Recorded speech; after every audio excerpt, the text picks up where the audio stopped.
Two school teachers who hadn't seen each other in several years met at a convention, and they began filling in each other on what had happened in their lives since the last time they had visited together.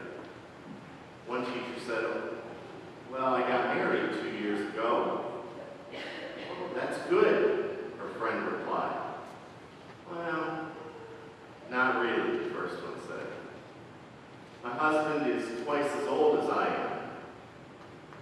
"Oh, that's bad," her friend replied. "Well, no, not really," she said, "because he is a millionaire several times over."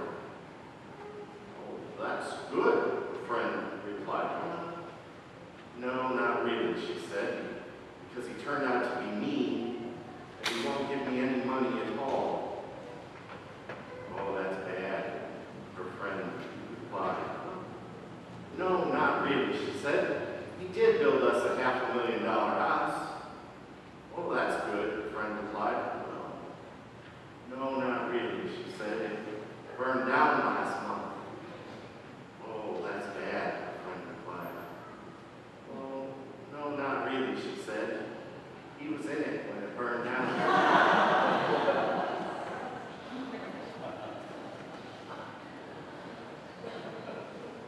Isn't it true that we have the hardest time knowing what exactly it is that we want?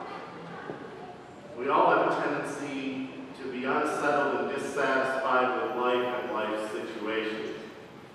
And we often have a bad attitude in those situations when a good attitude would probably have paid off for us. Paul writes, "Rejoice in the Lord always." Always? When it comes to life circumstances and what goes on each day, how do you respond? Is your response determined by your circumstance or your character? Well, here's a brief quiz to help you get in touch with what your response might look like. In each of the following questions, answer A, B, or C. Keep it to yourself and tally them at the end. Question 1. You are in the 10-item cash-only line at Giant Eagle with your 2 cans of green beans and 1 can of Campbell's cream of mushroom soup and a fresh $20 bill from your ATM machine in your hand. The person directly in front of you has 15 items and a checkbook in their back pocket. How do you respond? With gratitude for the green bean bake your family will enjoy? B, grit your teeth and wonder if the guy ahead of you failed math or reading? C, yell at the cashier, "Checkout line violation, checkout line violation, 15 items, 15 items." Question 2. You receive a letter from the IRS saying you will soon be receiving a $1,000 refund on your tax return.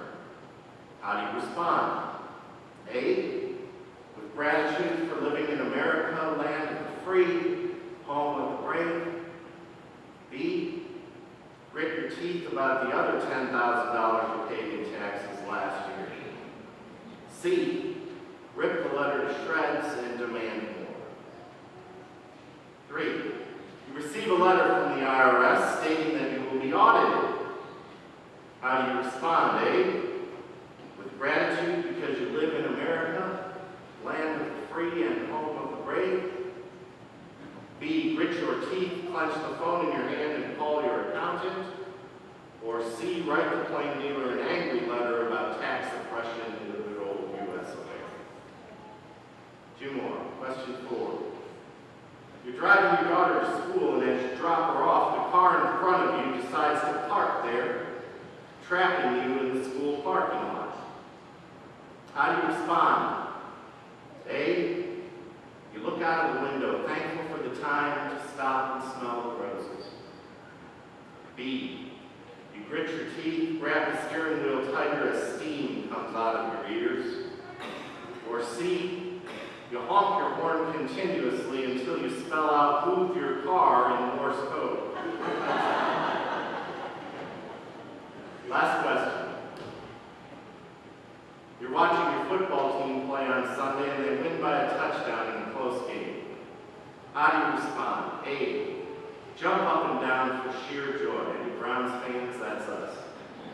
B, grit your teeth and start wringing your hands over the game next week. Or C, call a sports radio station and complain how we should have won by 3 touchdowns. Now, if you had all B's for answers, you need to take a breath, chill out, and relax. If you had all C's for answers, you may need additional professional help. C, if you had all A's, you may need to come up and preach the rest of this message. But if you had a mixture of A, B's, and C's, welcome to the club. You know, I'm not at all surprised when people are grateful when life goes right. I am surprised and sometimes a bit envious when life goes wrong and people respond with grateful hearts. I want to be able to respond to all of life with gratitude, not tooth grit, not grouchy, but with a grateful heart to God. You know, Paul was in prison when he wrote this. He got it. He wrote this letter while in chains and unable to come in person to the church at Philippi. He had come to know that his outward circumstance did not have to control his inner joy. You see, I think rejoicing is not an emotion, it's an attitude. Rejoicing, the attitude, leads to joy. But like most attitudes, rejoicing must be chosen and then practiced. And I believe that you get there quickest through gratitude. So I guess my question this morning is simple. It's this. Does gratitude come easy to you? Do you want to get better at it? If you do, I suggest that you start a gratitude journal. At the end of the day, between now and the end of the year, write down 5 gifts that you have discovered in the day. Some days it'll be quite easy. Some days it may even feel a bit sarcastic. Yet I really believe that gratitude awakens awareness of God's presence and God's provision in your life, and that it leads to rejoicing.